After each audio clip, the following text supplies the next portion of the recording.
Tell us a little bit about it.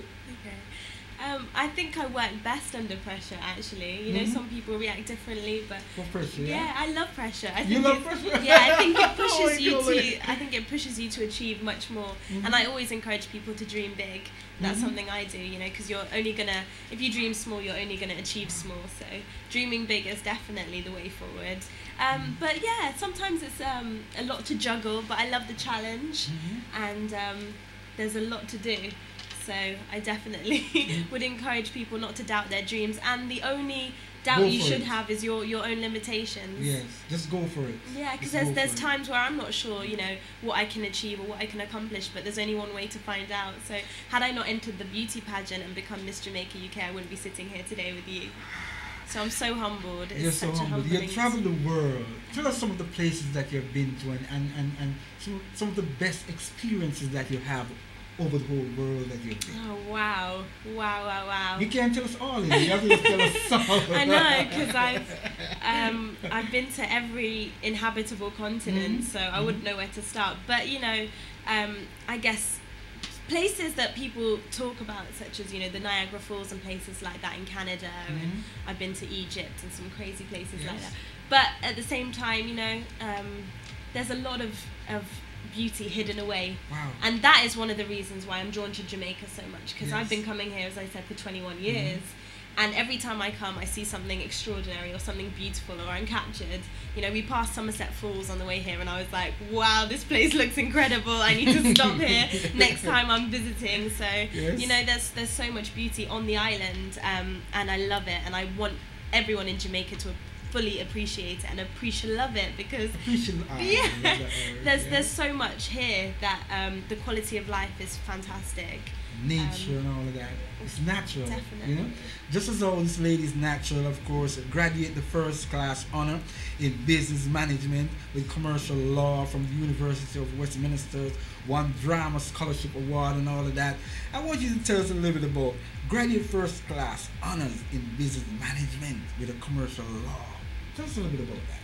Well, it wasn't easy, but it was definitely worth it. I mean, as I said, I've worked very, very hard in education, and I think it's important that everyone has that kind of background, because you can apply it to so much. Exactly. And, you know, I was fortunate enough to be privately educated by my parents, who sacrificed a lot to give me the life that I lead. Yes. So I'm so privileged, and, you know, I owe it to them to make them proud. But yeah, I decided to go to university upon my own initiative, because I wanted to, you know, go further, take that extra step. And I studied business management with commercial law, and last year graduated with that first class honours. So I know that can take me anywhere now. You know, I can really apply it to so many different avenues and industries. So I think it's important for young people to, you know, have their education under their belt, so that no matter what they do, if it's beauty, if it's modelling, if it's sports, entertainment, you're always gonna have your degree to fall back on. It's so important. Go for it, my girl. Go for it, girl. I Go am. for it, girl. Yeah, and everyone else out there as well. Go for it. Accomplish. Yes, go for it. Yeah. Let's say you won awards. Some of the awards that you won, there's a Beauty Queen Award. Of course, you won a Drama Scholarship Award here. Is there any more for you? And what more can we look forward to? Huh? In the past, I've won awards for you know, playing sports and stuff. I was involved in netball, in field hockey, in athletics, swimming. So I've won some sports awards. I've won awards for my presenting, the channel that I present for in the UK, Factory 78. We collectively won an award last year at the BEFTAs for Best Online TV. Yeah. And yeah, there's been quite a few awards, but it's nice to have that recognition, and that's why it's important for me to bring that to Jamaica and launch BEFTA Caribbean this year, because they recognise not only talent on the front line, like, you know, the artists, the actresses, that sort of thing, but also the people who really make it happen, the producers, the directors, the writers, everyone behind the scenes. And I think that's important, because I don't really see a lot of awards recognising people for that, even though they're the brains behind the initiative. So yeah, I'm excited to see who we can recognise, reward, and it's all about excellence, and there's so much of it in Jamaica. Beautiful, beautiful. I like it.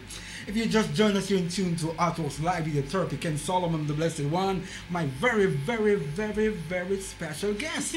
And she's ambitious, intelligent, beautiful, beautiful. She's aspiring, exciting, and just some of the adjectives to describe her. I'm going to be asking her with that beautiful voice. Tell us your name again. Of course.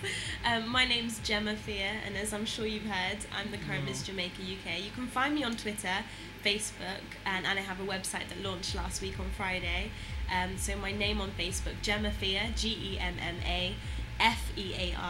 On Twitter, I'm at the Feare, Thefeare, and my website as well, wow. www.thefeare.com, Thefeare.com. Of course, you survived the 2005 tsunami in Thailand.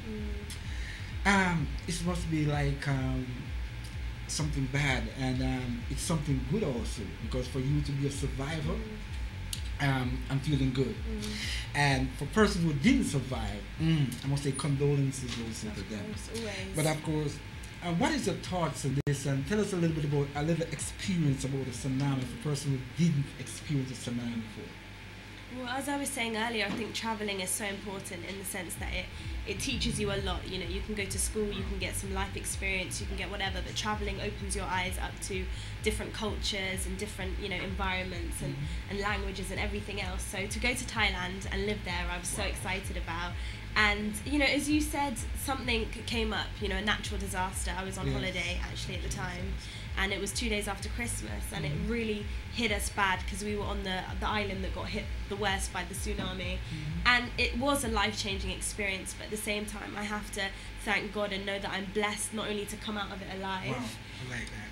But also, you know, it opened my eyes to the realities of things, and it humbled me even more, and I appreciate you know, so much more.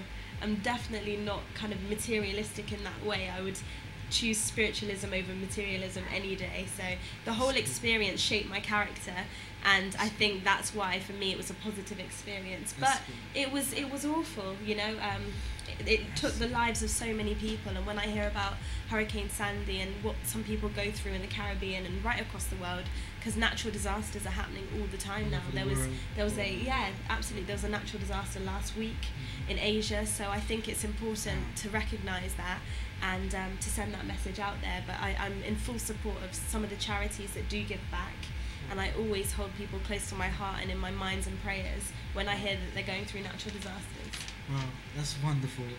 Wonderful. Of course, it's an experience and a half for you. Yeah. What did this do for you? Did it break you down in any way? Did you feel a way to see so much dead bodies or persons going around crying and all of that? Or what was the feelings like? Yeah, absolutely. I mean, I was young at the time, really young, and I was with family as well. So when you see others suffering and having lost loved ones, it's a tough time. It is, and you know, you're in some ways helpless. You can do what you can for the community and to comfort people, but it's nothing like losing a loved one. And it was challenging. It was very much so. Again, you learn to overcome. You learn to nurture strength of spirit, and it's that spirit that carries you through. So you know that if you're up against another tough time, that same resilience is going to help you to surpass it. I like that word, resilience. You are full of resilience. And that drives me to ask this question. In growing up as a youngster, that would do a lot for youngsters out there. As a youngster, at your mother's home or your father's home, your parents' home, what was it like for you? Okay.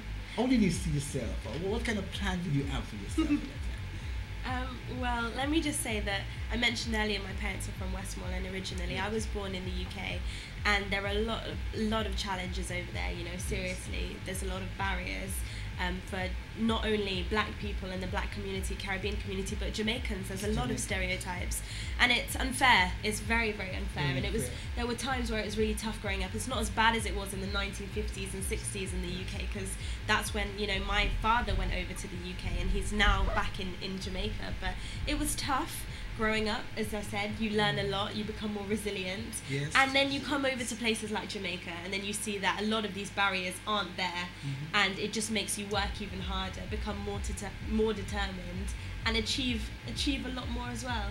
So I think challenges really are just hidden opportunities, and we can really learn from absolutely everything, you know, the good, the bad and the ugly.